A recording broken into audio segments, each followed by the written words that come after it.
Hello friends, welcome to defence matrix. तो Indian air force द्वारा urgent upgrades को देखा जा रहा है MiG-29 एयरक्राफ्ट के, जिसके अंतर्गत long range stand of ground attack weapons का इंटीग्रेशन किया जाना है। बेसिकली यहाँ पर जो वेपन लगाया जाएगा ये HSLD Mark II है, जो कि शुरू में 24 MiG-29 UPG में लगाए जाएंगे, जिसके बाद ये बाकी MiG-29 में भी लगाए जाएंगे।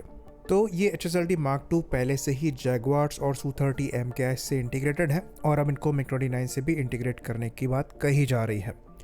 तो यहाँ पर जो रैक्स हैं उनका भी इंटीग्रेशन होगा, साथ ही साथ जो एसोसिएटेड एवियोनिक्स हैं और कंट्रोल सिस्टम है उनका भी इंटीग्रेशन किया जाना है।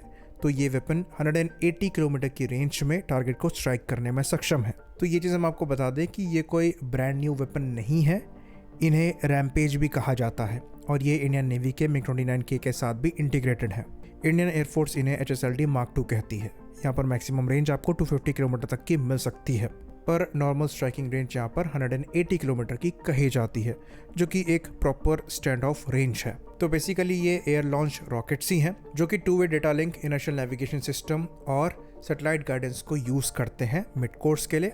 टर्मिनल फेज में यहाँ पर इमेजिंग इंफ्रारेड सीकर को इस्तेमाल किया जा सकता है, जिसकी वजह से जो एक्यूरेसी है ये 10 मीटर CEP तक की मिल सकती है, जो कि काफ़ी अच्छी है। तो ये करीबन 150 किलोग्राम का वॉरहेड कैरी कर सकते हैं और ये स्पेशली हाई वैल्यू टारगेट्स को डिस्ट्रॉय करने में सक्षम है, जिनको अच्छे खासे एयर डिफेंस सिस्टम से प्रोटेक्ट किया जा रहा हो। बाकी ये सुपरसोनिक स्पीड को अचीव कर पाते हैं, जिसकी वजह से इनका इंटरसेप्शन भी मुश्किल हो जाता है। तो ये इंडियन नेवी द्वारा एक्वायर किए गए, जैसे कि हमने बताया MiG-29K के साथ पहले से ही इंटीग्रेटेड है।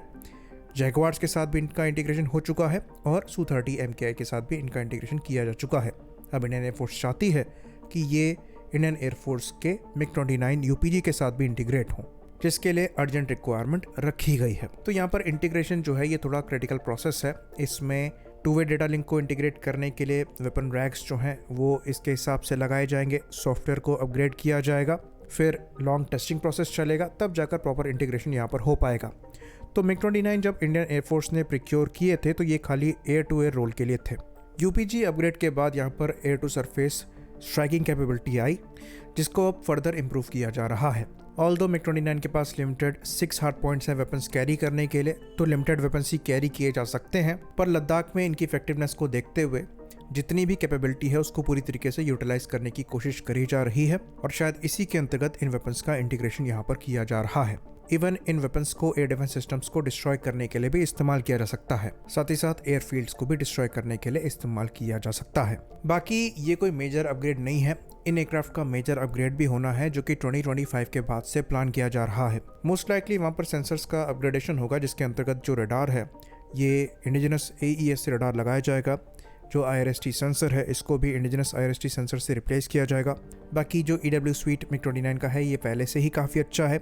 नए वेपन्स का इंटीग्रेशन यहाँ पर किया ही जाना है, जिसके अंतर्गत अस्त्र मिसाइल का भी इंटीग्रेशन यहाँ पर देखा जा रहा है।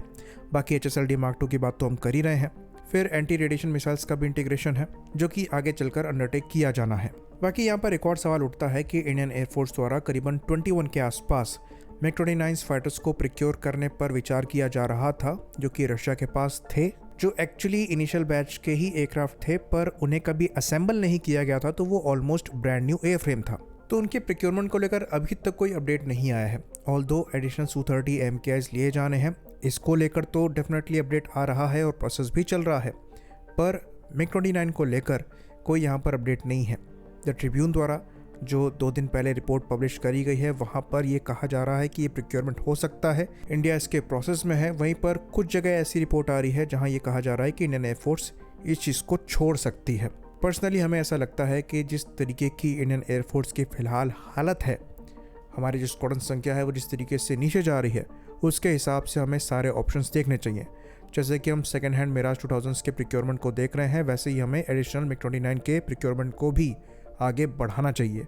ये 21 एयरक्राफ्ट एक पूरा का पूरा स्क्वाड्रन फॉर्म करेंगे, और क्योंकि हम फर्दर MiG-29 के लाइफ एक्सटेंशन अपग्रेड प्रोग्राम को भी अंडरटेक करेंगे, तो इसके अंतर्गत ही इन एडिशनल 21 MiG-29 को भी अपग्रेड किया जा सकता है और प्रॉपर कैपेबिलिटी के साथ सर्विस में इंडक्ट किया जा सकता है। तो अगर ये प्लेटफॉर्म्स काफ़ी चीप अमाउंट में मिल रहे हैं तो डेफिनेटली हमें इस अपॉर्चुनिटी को नहीं छोड़ना चाहिए। आई होप इन्फॉर्मेशन यहाँ पर क्लियर रही हो। इसी बात पर इस वीडियो को हम ख़त्म करेंगे। लाइक करिए, सब्सक्राइब करिए। जय हिंद।